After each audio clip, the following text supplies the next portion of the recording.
அளவற்ற அருளாளனும் நிகரற்ற அன்புடையோனுமாகிய அல்லாஹுவின் திருப்பெயரால் துவங்குகின்றேன். அலிஃப் லாம் ரா. இவை ஞானம் நிறைந்த வேதத்தின் வசனங்களாகும்.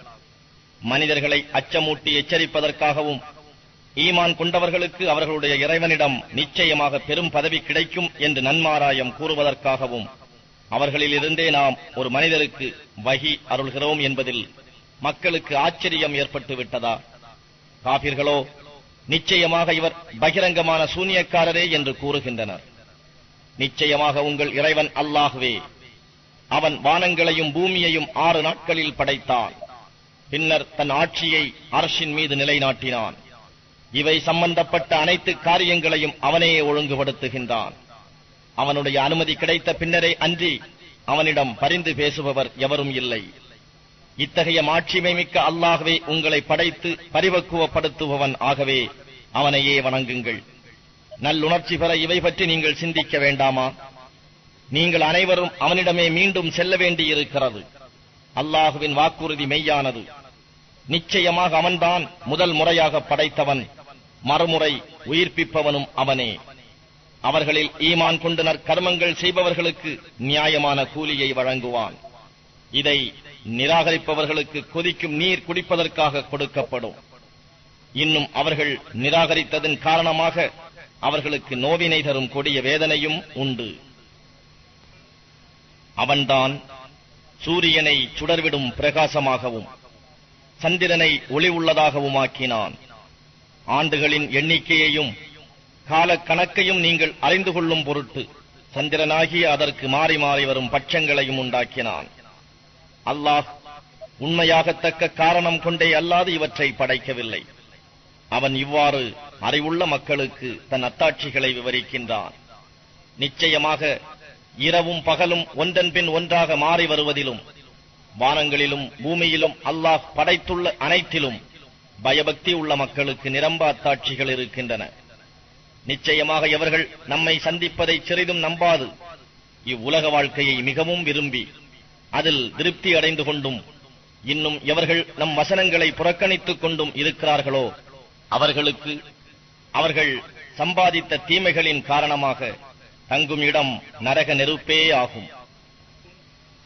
நிச்சயமாக எவர்கள் ஈமான் கொண்டு நற்கர்மங்கள் செய்கிறார்களோ அவர்களை அவர்களுடைய நம்பிக்கையின் காரணமாக அவர்களுடைய இறைவன் ஆறுகள் ஓடிக்கொண்டிருக்கும் இன்பமயமான சுவனபதிகளுக்கு உரிய வழிகளில் செலுத்துவான்.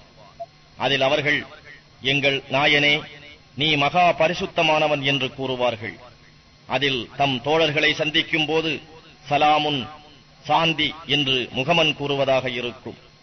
எல்லா புகழும் அகிலங்கள் அனைத்துக்கும் இறைவனாகிய அல்லாஹுவுக்கே என்பது அவர்களது பிரார்த்தனையின் முடிவாகவும் இருக்கும். நன்மையை அடைய மக்கள் அவசரப்படுவது போன்று அல்லாஹுவும் குற்றவாளிகளுக்குரிய தண்டனையாக தீங்கிழைக்க அவசரப்பட்டால் இதற்குள் நிச்சயமாக அவர்களுடைய காலம் அவர்களுக்கு முடிவு பெற்றே இருக்கும். எனினும் நம் சந்திப்பை சிறிதும் நம்பாதவர்களையும் அவர்களுடைய வழிகேட்டிலேயே தட்டழிந்து அலையுமாறு சிறிது காலம் இம்மையில் நாம் விட்டு வைக்கிறோம். மனிதனை ஏதேனும் ஒரு துன்பம் தீண்டுமானால் அவன் ஒரு சாய்ந்து படுத்துக் கொண்டோ அல்லது உட்கார்ந்து கொண்டோ அல்லது நின்ற நிலையிலோ அதை நீக்குமாறு நம்மிடமே பிரார்த்திக்கின்றான். ஆனால் நாம் அவனை விட்டும் அவனுடைய துன்பத்தை நீக்கிவிடுவோமேயானால் அவன் தனக்கு ஏற்பட்ட துன்பத்தை நீக்குவதற்கு அவன் நம்மை அழைக்காதது போலவே அலட்சியமாக சென்று விடுகிறான். வரம்பு மீறுபவர்களுக்கு அவர்களுடைய செயல்கள் இவ்வாறு அழகாக்கப்பட்டு விடுகின்றன.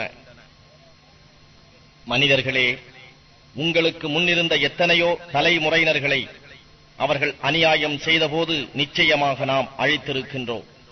அவர்களிடம் அவர்களுடைய இறை தூதர்கள் தெளிவான அத்தாட்சிகளை கொண்டு வந்தார்கள். எனினும் அவர்கள் நம்பவில்லை. குற்றம் செய்யும் மக்களுக்கு நாம் இவ்வாறே கூலி கொடுக்கின்றோம். அவர்களுக்கு பின்னர் உங்களை பூமியில் பிரதிநிதிகளாக்கி நீங்கள் எவ்வாறு நடந்து கொள்கிறீர்கள் என்று கவனிக்கின்றோம். அவர்கள் மீது தெளிவான நம் வசனங்கள் ஓதி காண்பிக்கப்பட்டால் நம்முடைய சந்திப்பை நம்பாதவர்கள், இதுவல்லாது வேறு ஒரு குர்ஆனை நீர் கொண்டு வாரும் அல்லது இதை மாற்றிவிடும் என்று கூறுகிறார்கள். அதற்கு என் மனப்போக்கின்படி அதை நான் மாற்றிவிட எனக்கு உரிமை இல்லை. என் மீது வஹியாக அறிவிக்கப்படுபவற்றை தவிர வேறெதையும் நான் பின்பற்றுவதில்லை. என் இறைவனுக்கு நான் மாறு செய்தால் மகத்தான நாளின் வேதனைக்கு நான் ஆளாக வேண்டும் என்பதை நான் நிச்சயமாக பயப்படுகிறேன் என்று நபியே நீர் கூறுவீராக. இதை நான் உங்களுக்கு ஓதி காட்டக்கூடாது என்று அல்லாஹ் நாடியிருந்தால் இதனை நான் உங்களிடம் ஓதி காண்பித்திருக்க மாட்டேன். நிச்சயமாக நான் இதற்கு முன்னர் உங்களிடையே நீண்ட காலம் வசித்திருக்கிறேன். இதை நீங்கள் உய்த்து உணர வேண்டாமா என்று நபியே நீர் கூறுவீராக. அல்லாஹுவின் மீது பொய் கூறுபவன் அல்லது அவனுடைய வசனங்களை பொய்ப்பிக்க முற்படுபவன் இவர்களை விட அநியாயம் செய்பவர் யார்? பாவம் செய்பவர்கள் நிச்சயமாக வெற்றியடைய மாட்டார்கள்.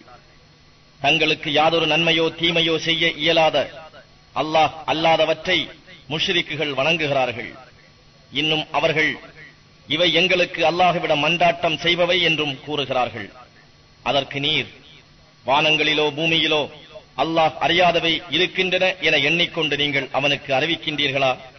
அவன் மிகவும் பரிசுத்தமானவன், அவர்கள் இணை வைப்பவற்றை விட மிகவும் உயர்ந்தவன் என்று கூறும். மனிதர்கள் யாவரும் ஆதியில் ஒரே இனத்தவராகவே அன்றி வேறில்லை. பின்னர் அவர்கள் மாறுபட்டுக் கொண்டனர். உங்கள் இறைவனிடம் இருந்து இம்மையின் கூலி மறுமையில் பூரணமாக கொடுக்கப்படும் என்ற ஒரு வார்த்தை முந்தி ஏற்பட்டிருக்காவிட்டால் அவர்கள் எந்த விஷயத்தில் மாறுபட்டிருக்கின்றனரோ அதை பற்றி அவர்களிடையே இதற்குள் முடிவு செய்யப்பட்டிருக்கும்.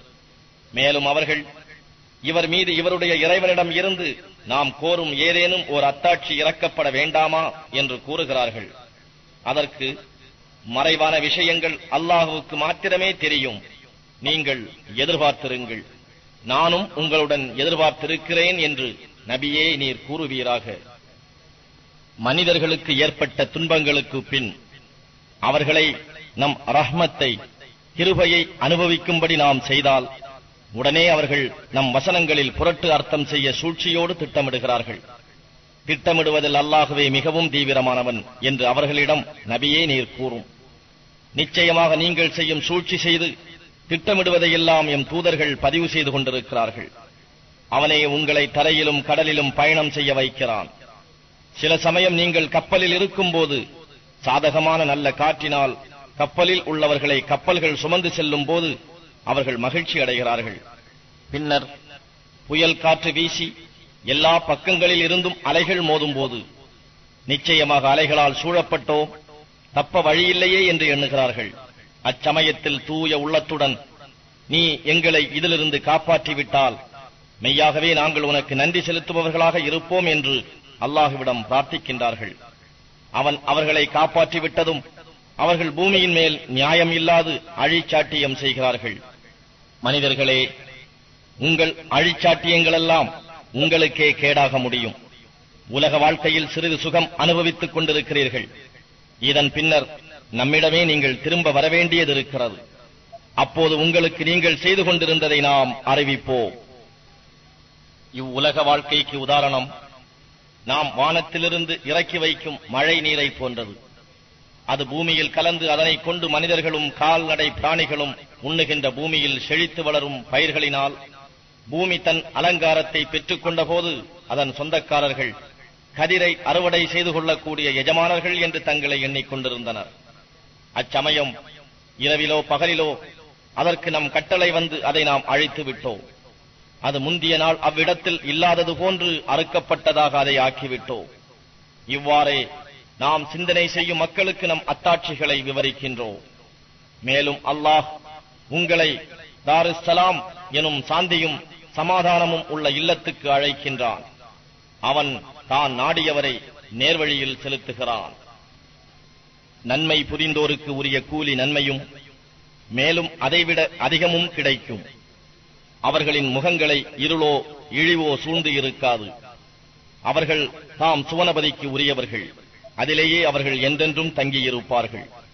ஆனால் தீமையை சம்பாதிப்பவர்களுக்கு அவர்கள் செய்த தீமைக்கு கூலியாக அதுபோன்ற தீமையே ஆகும். அவர்களை இழிவு சூழ்ந்து கொள்ளும்.